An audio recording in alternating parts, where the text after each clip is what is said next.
For over 2,500 years, a really clear, practical map to freedom from suffering has been sitting right here. But look, this isn't about religion. Think of it more as a timeless psychological framework for the mind. So today, let's walk the Buddha's direct path to what he called enlightenment. Okay, I know that sounds a little intense, right? But it's actually one of the most provocative and hopeful statements ever made. My advice? Think of the Buddha less as a religious figure and more as a master physician of the mind. He's starting with a very direct diagnosis to get us on a journey to a cure.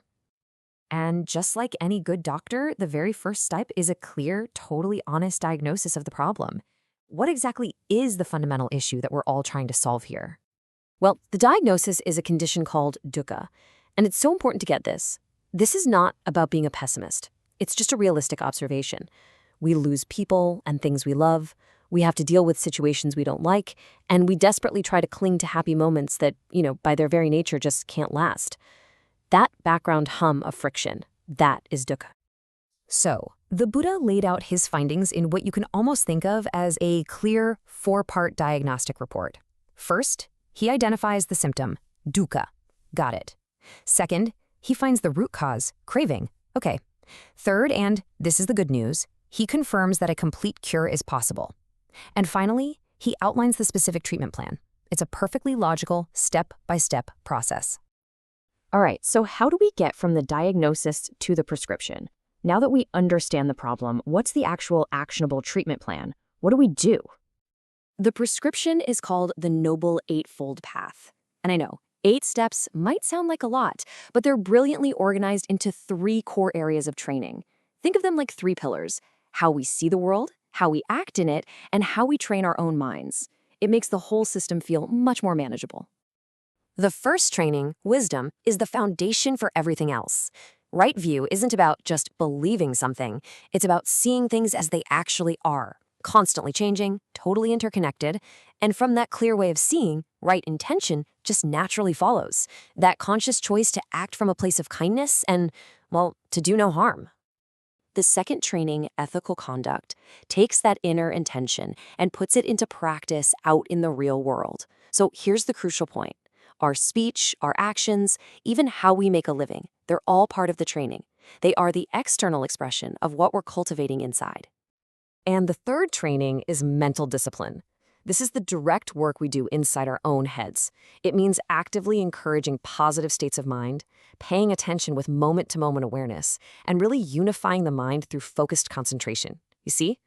All 8 parts, wisdom, ethics, and discipline, they all work together as one single cohesive path.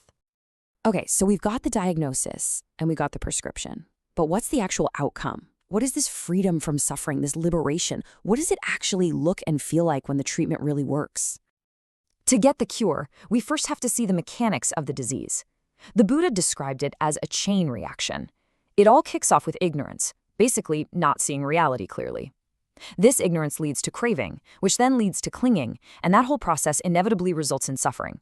It's a predictable, almost automatic process. But here's the beautiful part. If you can break that chain at its weakest links, ignorance and craving, the whole structure just falls apart. Through the mindfulness and the insight we develop on the path, we start to see reality clearly. And that insight naturally weakens craving. The clinging starts to loosen up, and the mind begins to just let go.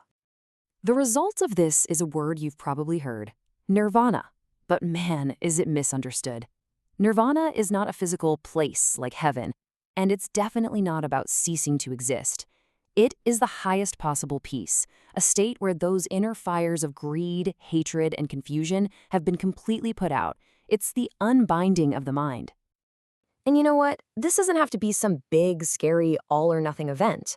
The early texts actually describe enlightenment as a gradual process with really clear milestones.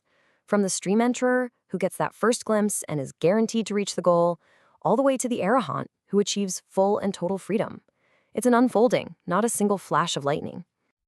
Now, I know this can all sound pretty ancient and abstract, but the entire point of this framework is how practical it is. So let's bring this 2,500-year-old map right into the here and now. This is the most important question, isn't it?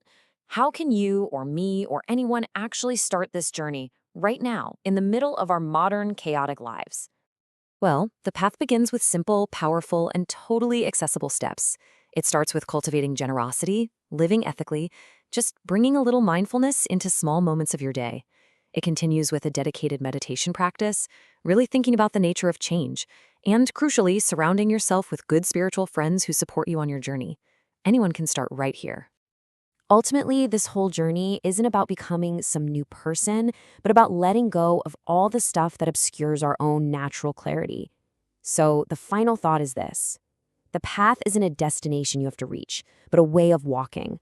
Walk it with sincerity, and freedom isn't something you find at the end. It's something that reveals itself with every single step.